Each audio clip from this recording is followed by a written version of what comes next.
tal? Espero estés teniendo un excelente día. Mi nombre es Eli Carmen Rutkowski Olivera. Soy estudiante de la Universidad de Guadalajara en el Centro Universitario de Tlajomulco, estudiando la licenciatura en Construcción de Paz y Seguridad.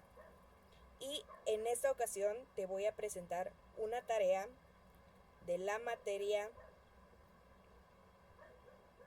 Políticas de Seguridad y Defensa Comparadas, en la que vamos a estar viendo el país de Ecuador. Por si no sabemos dónde queda el país de Ecuador, queda 10 horas con 50 minutos de Guadalajara, según Google. Bueno, Ecuador está abajito de Colombia, arribita oeste de Perú, y lo tenemos a un ladito del Pacífico. Justo aquí tenemos Centroamérica y México. Se llama Ecuador por la línea que divide al planeta a la mitad. Y su capital es Quito. Su bandera, amarilla, azul y rojo, con su escudo, un águila y su montaña más alta.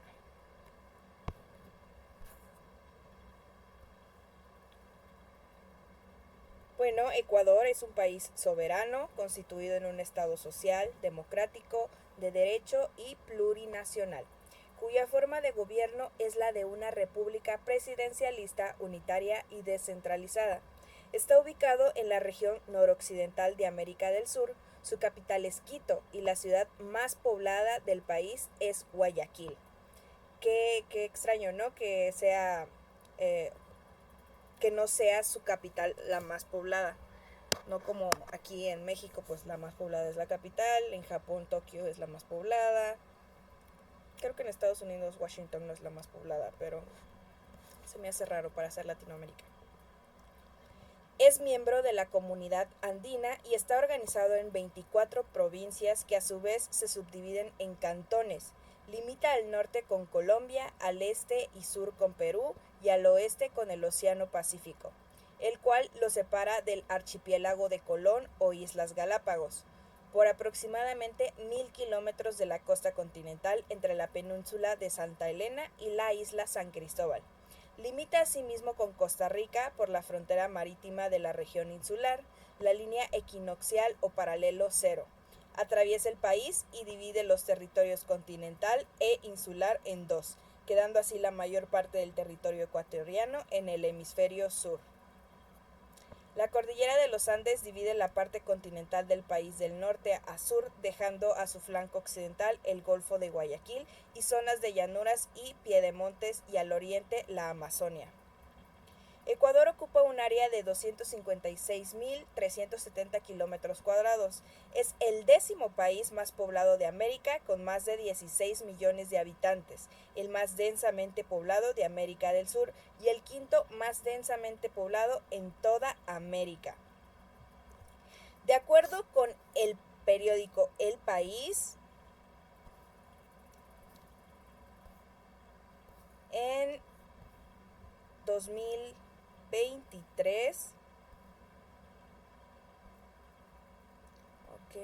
permítanme. Sí, esta nota fue hecha por Inés Santa Eulalia Carolina Mella en Bogotá, Colombia, el 8 de octubre del 2023. Porque en el proyecto me preguntan la situación política, económica y social. Los ecuatorianos tienen la sensación de que desde hace meses nada de lo que pasa en su país es normal, incluidas estas presidenciales que se celebran el próximo domingo. Nunca hasta ahora un presidente había decretado la llamada muerte cruzada, una figura constitucional para convocar elecciones anticipadas y disolver la asamblea, como hizo en mayo Guillermo Lasso, para evitar un juicio político en su contra.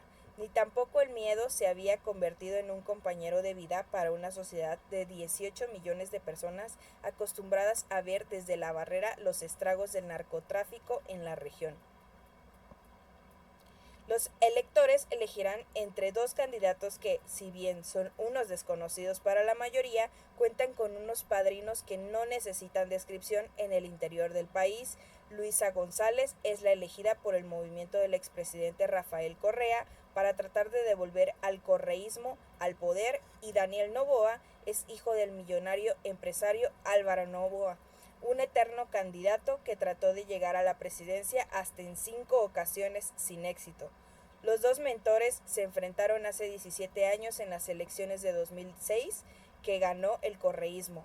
Hoy las encuestas favorecen a Noboa, pero el alto número de indecisos impide anticipar el resultado. Órale, igual que en México con nuestro cabecita de algodón.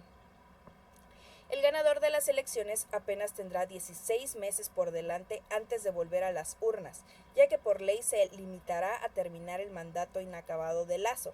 Poco tiempo para un país al que, además de la violencia, se le superpone una grave crisis política, una delicada situación económica y un éxodo en aumento de ecuatorianos que salen en busca de un lugar mejor. Este es un análisis de un Ecuador en crisis. Hablando de la inseguridad en Ecuador, los ecuatorianos han dejado de reconocer su país. Durante décadas, Ecuador fue una especie de oasis de paz en medio de una turbulenta región sometida a la violencia del narcotráfico, enclavado entre Colombia y Perú, los dos mayores productores de cocoa del mundo. El país había logrado sortear la entrada de los grupos criminales en los últimos años. Sin embargo, la localización estratégica de Ecuador, con una amplia costa sobre el Pacífico y la dolarización de la economía, convirtieron el país en un territorio apetecido por las mafias mexicanas y colombianas. Desde las cárceles superpobladas del país, las bandas fueron ganando poder y organización para hacer crecer una violencia que hoy somete a los ecuatorianos a cifras nunca antes vistas. En lo que va del año, se han registrado 5.320 crímenes violentos. 2022 ya había cerrado con la cifra más alta en la historia, 4.600, el doble que en 2021. Al ritmo actual, para finales de este año, podría alcanzar una tasa de criminalidad de 40 homicidios por cada 100.000 habitantes, lo que colocaría a Ecuador entre los países más violentos del mundo.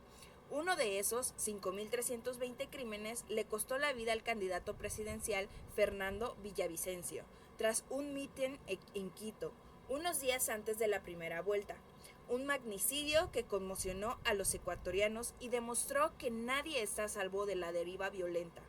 El asesinato de 7 personas en la cárcel, detenidas por su presunta participación en el crimen, ha destapado estos días la degradación del país.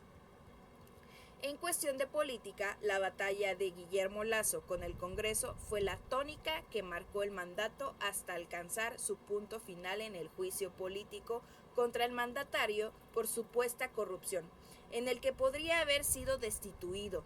El próximo presidente tampoco lo tendrá fácil con una asamblea en la que ninguna de las 4 fuerzas con representación tiene mayoría, y donde, más que sacar adelante los proyectos que necesita el país, el día a día se va en un enfrentamiento inane contra el gobierno y las propias bancadas. Como en otros países de la región, el descrédito de las instituciones es enorme. Un 95% de los ecuatorianos tiene una imagen negativa de la Asamblea y un 87% la tiene del Poder Judicial. Según una encuesta de mayo de Click Research, Lasso también se irá con una popularidad por los suelos. En un país muy acostumbrado a la protesta, sorprendió a todo el mundo que el día después de que el presidente decretara la muerte cruzada y mandara a los parlamentarios a su casa, nadie saliera a la calle en un acto de rebeldía contra el golpe en la mesa del mandatario. Parecía como si a nadie le importara demasiado, ni por los que se iban ni por los que vendrían. Esa desconexión entre la sociedad y la política se siente también a días de unas elecciones cruciales para el país. Esto creo que sucede en toda Latinoamérica. Bueno, al menos en México también tenemos este alejamiento con el Estado, en donde ya no nos importa mucho lo que hagan México es muy grande y cada estado pareciera que fuera un país diferente, cada estado tiene sus propias tradiciones, su propia cultura, y es que en algunos estados sí se levantan, sí somos más rebeldes, sí somos más guerrilleros, traemos a los aztecas en la sangre, pero en otros países estamos como que, sí, alguien más vendrá y lo va a arreglar. Creo que eso nos pasa a todos los países en Latinoamérica. A pesar de que tanto Noboa como González encarnan dos visiones opuestas, cerca del 40% de los electores reconocen que aún no tienen decidido por quién votar. En Ecuador el voto es obligatorio, así que en los que aún no saben qué papeleta escoger está el futuro presidente del país. Qué interesante, el voto es obligatorio en Ecuador. Ojalá si fuera en México. Ojalá. Y entiendo cómo es que Noboa es como el nuevo régimen, a pesar de que su papá lo intentó en 5 ocasiones, pero González viene del régimen anterior en el que se fue mal visto. En la economía, Ecuador también atraviesa momentos críticos. El próximo gobernante tendrá que enfrentar un déficit fiscal que al cierre de este año llegará a los 5.000 millones de dólares, que significan casi un 4% del Producto Interno Bruto. Esto se traducirá en que el gobierno saliente deje a su sucesor una gran cantidad de atrasos en los pagos y que el entrante use al Banco Central como prestamista. Dice José Hidalgo, director de Cordes, aunque está prohibido por ley, es una posibilidad a la que los dos candidatos a la presidencia se han referido como opción para financiar el agujero fiscal. El Banco Central proyecta que en 2024 la economía ecuatoriana solo crecerá un 0,8%. Todos estos desequilibrios ahuyentan la inversión extranjera directa, que en el primer semestre del año se representa el 0,1% del Producto Interno Bruto, una cifra muy baja, incluso para los estándares ya bajos que manejaba Ecuador. Añade Hidalgo. El panorama también es malo para la inversión privada doméstica, por la incertidumbre política y la inseguridad. Las opciones del próximo gobierno en lo fiscal son reducidas. El actual gobierno cerró un tratado con el Fondo Monetario Internacional por 6.500 millones de dólares de 2020 a 2022. Desde entonces no ha habido nuevos acercamientos con el FMI, y para un gobierno que durará apenas 16 meses será difícil obtener nuevos créditos. Las medidas que proponen varios expertos tienen que ver con tocar el subsidio del combustible, en el que el país invierte 3.500 millones de dólares, casi el mismo valor que se destina a salud y educación, como también subir el IVA. Cualquiera de estas opciones es demasiado impopular para un nuevo gobierno de tan corto tiempo. Es desesperanzador no poder proyectarte a un futuro en tu propio país, dice Luis Clavijo, un ingeniero de marketing que ha comenzado los trámites para migrar. Alguna vez soñé con tener mi propia empresa, pero eso ahora mismo es imposible en Ecuador. Lo vivo día a día cuando veo a mis clientes ser extorsionados. Para el 2024 esperará estar en Canadá, donde quiere comenzar de nuevo. Más allá del miedo, la inseguridad también afecta a la economía. Los negocios se ven obligados a cerrar 1 o 2 horas antes de lo previsto, antes de que la noche se les eche encima. Las vacunas se han convertido en el nuevo impuesto a los ciudadanos que los criminales cobran, no solo a los negocios a cambio de no atentar contra ellos, sino también a profesionales, vendedores ambulantes, colegios o maestros. Incluso en ciertos barrios de Guayaquil, los ciudadanos deben pagar simplemente por vivir allí. 1 de cada 4 ecuatorianos vive en la pobreza. De los cerca de 2 millones viven en pobreza extrema. El 10.7% de la población, Shirley Silva, empleada doméstica, ha pensado también en irse del país, pero no lo hará sin sus 4 hijos. Puede ser Chile, he escuchado que la economía está mejor. También le gustaría Estados Unidos, el principal destino para migrar de los ecuatorianos, pero le parece muy peligroso el trayecto para hacerlo con sus hijos. El sueldo ya no le alcanza comprar lo básico. Muchos días hacen 2 comidas en lugar de 3.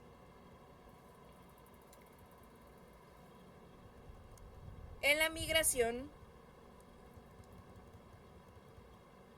cada vez son más los que convierten en realidad la idea de irse del país. Los ecuatorianos son, después de los venezolanos, los migrantes que más atraviesan la selva del Darién, uno de los puntos más peligrosos y utilizados por los migrantes irregulares para llegar a Estados Unidos. La Oficina de Migraciones del Panamá confirmó que hasta el 31 de julio cruzaron por el Darién 34.357 ecuatorianos, más que en todo 2022, cuando lo hicieron 29.356. El número comenzó a crecer después de crisis que dejó la pandemia de COVID, pero ahora hay que sumar las cuestiones de inseguridad. Las amenazas a los comerciantes, las balaceras a plena luz del día o la captación de jóvenes por las bandas criminales se añaden a las razones que llevan a cada vez más ecuatorianos a buscar mejor suerte. En 2022, último año con cifras oficiales, migraron 114,000 personas, pero no hay datos actualizados. Tampoco es un tema sobre el que se haya puesto demasiada atención hasta ahora, pero para algunos expertos será la próxima crisis a la que tendrá que hacer frente Ecuador, un éxodo que mermará al pequeño país latinoamericano que exige un nuevo presidente que lo rescate del pozo. Actualmente ya sabemos que ganó Noboa y teniendo que, según mi proyecto, ver la estrategia de seguridad nacional y la política de defensa nacional, no encontré nada en la página oficial del gobierno de Ecuador, presidencia.gov.es, el nuevo Ecuador, que es así como creo que hizo su campaña el actual presidente Noboa. Su página tiene reunión, esto es de sobre seguridad nacional, reunión con Mauricio Claver Carone, director principal para asuntos del hemisferio occidental del Consejo de Seguridad Nacional de Estados Unidos. Eso es el 13 de enero del 2020. Tenemos para el 8 de marzo del 2024 clausura conferencia internacional del Consejo sobre la seguridad penitenciaria. Tenemos el 8 de diciembre del 2021 reunión con representantes del Instituto de Seguridad Social de la Policía Nacional. 25 de abril del 2019, 7 de marzo del 2019, 2019, 2018, 2017, 2017 y no encuentro información actual sobre la seguridad nacional de Ecuador. Asimismo, la defensa nacional, también tengo datos del 2013, 2022, Ecuador propone crear nuevos mecanismos de defensa para combatir la corrupción transnacional. Rocío de Moreno presentó los resultados de la política social de gobierno nacional en Estados Unidos 2021-2020. Más de 5,000 servidores públicos a nivel nacional conocen sobre la regla técnica para el manejo de archivos. En 2020, presidente Moreno condecoró al estandarte nacional de la Fuerza Aérea Ecuatoriana al cumplirse sus 100 años de vida institucional. La ONU respalda el accionar del gobierno ecuatoriano en favor de la democracia y la estabilidad nacional. Esto fue en 1 de diciembre del 2019. Y lo que a mí me interesa realmente sobre Ecuador son las relaciones que tiene con México. Las relaciones Ecuador-México empezaron muy bien. Aquí tenemos la historia. En el siglo XIX, Ecuador y México son dos naciones que comparten una historia en común, al ser ambas una vez parte del Imperio Español. En 1819, Ecuador formó parte de la Gran Colombia, que incluía Colombia, Ecuador, Panamá y Venezuela. Después de su ruptura, México reconoció a Ecuador en junio de 1830. México reconoce a casi todos los países. Yo me quiero independizar. Yo soy México, yo te reconozco. Me encanta el meme. Es más, ahorita se los muestro. Ok, me encanta ese meme. Lo voy a poner play. Es un video meme.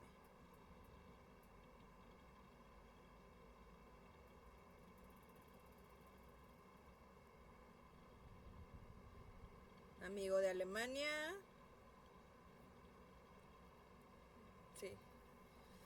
Ucrania, super amigo de China, Surinam, Guatemala y México. A huevo vecinos. Italia, Francia, España y Portugal. Bueno, con España no he tenido tan buena relación, pero India, Sweden, Colombia.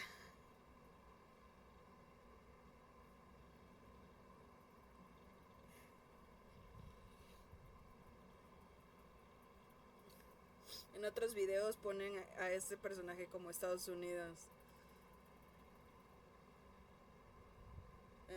USA y Canadá. No sé quién hizo ese video. Pero puse exactamente eso porque dice los nombres en las banderitas.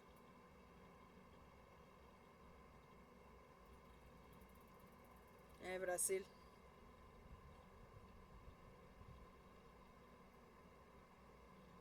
Mira, Siria.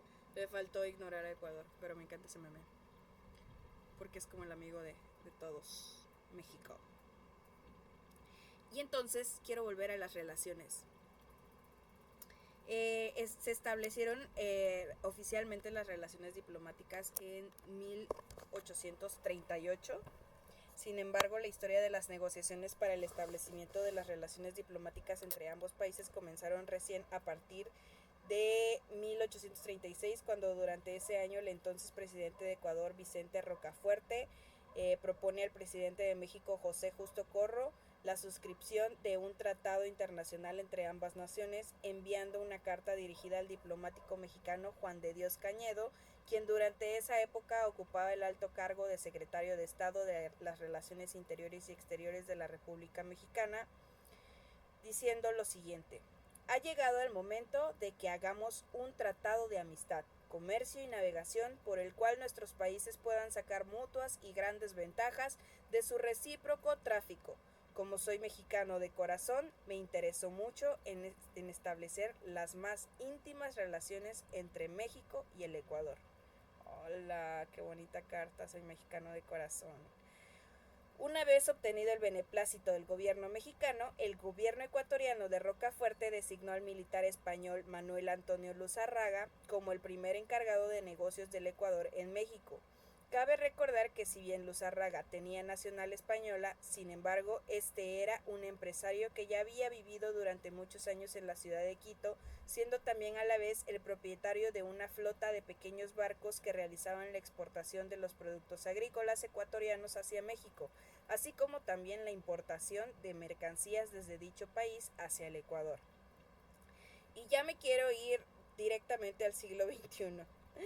En diciembre del 2023, el ex vicepresidente ecuatoriano Jorge Glass entró en la Embajada de México en Quito y solicitó asilo. Glass se había desempeñado como vicepresidente de los presidentes Rafael Correa y Lenín Moreno y está acusado de corrupción. El gobierno mexicano no concedió asilo a Glass y el gobierno ecuatoriano ha declarado que no concederán a Glass un salvoconducto fuera del país. El 3 de abril del 2024, el presidente mexicano López Obrador aludió en una conferencia de prensa a que la ex candidata presidencial del correísmo, Luisa González, llevaba ventaja en las elecciones presidenciales de Ecuador de 2023, pero que tras el asesinato de Fernando Villavicencio había sido ligada injustamente al asesinato de Villavicencio y su puntuación había caído. Como respuesta, el gobierno ecuatoriano expulsó a la embajadora de México en Ecuador. El viernes 5 de abril, agentes de policía ecuatorianos irrumpieron por la fuerza en la Embajada de México en Quito, derribaron al encargado de negocios de México, Roberto Canseco, y detuvieron a Jorge Glass en el interior de la embajada. Horas después de los hechos, en la Embajada Mexicana, Ecuador, el gobierno anunció la terminación inmediata de las relaciones con el país.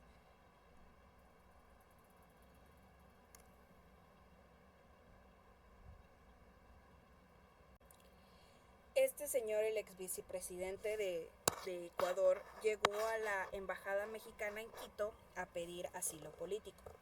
Como en México somos bien buena onda y prácticamente les dan asilo a cualquiera, a cualquier perseguido, pues dijeron, Simón, quédate aquí. El tipo no tenía ninguna denuncia, ningún expediente, ningún documento que ya estuviera como que en búsqueda para detenerlo. Entonces pues México accedió sin pedos. Este señor ya había estado en la cárcel, creo que 6-8 años. Ya lo habían condenado por corrupción, por robar, otros delitos que hubo en su gobierno y en sus vicegobiernos. Pero en ese momento en el que pidió asilo por sentirse perseguido por el Estado ecuatoriano, pues México accedió a darle el asilo. Entonces el gobierno actual de Noboa creyó que era una buena idea meterse a la Embajada de México, violar la soberanía de ese pequeño país que existe en su país y sacar a Jorge Glass.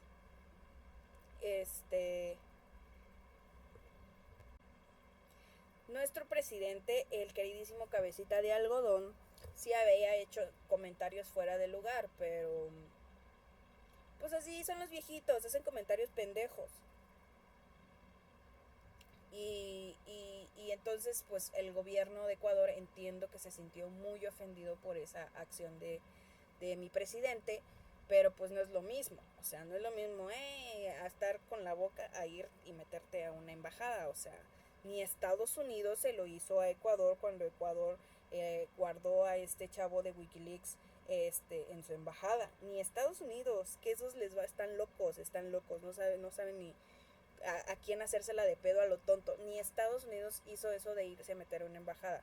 La violación de las embajadas está muy prohibido por ¿cómo se llama? El Convenio de Ginebra, en lo que todos los países pues firmaron y ratificaron de que no debían que las embajadas eran soberanas, eran pequeños países en los otros países y esas no son inviolables a menos que, como se ha visto en otros casos, en cuando pues hay guerras, pues sí, las embajadas se van a la goma. Entonces, actualmente, al día de hoy, Ecuador no se ha disculpado con México y México tampoco se ha disculpado con Ecuador por los comentarios que hicieron. No creo que ninguno de los dos se vaya a disculpar. México, ya se va nuestro presidente y pues creo que fue una mala decisión de la presidencia de Ecuador al meterse con un país como México, que es amigo de todos. Ecuador está pues está tomando el mismo papel que México, literalmente. Siento yo que es como se quieren dar tantos aires de grandeza que se están limitando en un país, en un mundo globalizado donde ya no puedes, debes de aprender a ser diplomático, debes de aprender a ser político, a ser correcto y irte por la paz con los otros países, más que nada porque te conviene a ti económicamente. México ya presentó su denuncia a la Corte Penal Internacional, le pidieron a la ONU que lo sacara, todos estos convenios internacionales en los que está México y Ecuador. México solicitó que sacaran a Ecuador. Muchos países salieron a decir, ay, no mames, ¿cómo vas a hacer eso? O sea, pues por lo correcto de que todos los países digan, no manches, no hagas esas cosas, está mal. Pero también Ecuador denunció a México por intervenir en su soberanía al albergar a un preso político, es lo que dijeron, y contrataron al mejor abogado penalista internacionalista del mundo, o al menos eso vi en las noticias, Entonces, nada más nos queda esperar a ver qué sucede entre México y Ecuador. Yo creo que por el momento los más afectados pues son los ciudadanos, los mexicanos que viven en Ecuador y los ecuatorianos que viven en México. Cuando muy recientemente pasó eso, vi unos videos de que los ecuatorianos, nos están tratando súper mal aquí en México y que la chingada. Y yo así de que, güey, no te lo tomes personal, aquí en México tratan mal a casi todos los migrantes por ser migrantes. Y chécate todas las noticias. No sé por qué en México tratan mal a los migrantes. Pero pues ese será tema para otro video. Muchas gracias por verme, profe. Un saludo, la quiero mucho. Espero le guste esta tarea rápida que hice. Y nos vemos en otra clase. Adiós.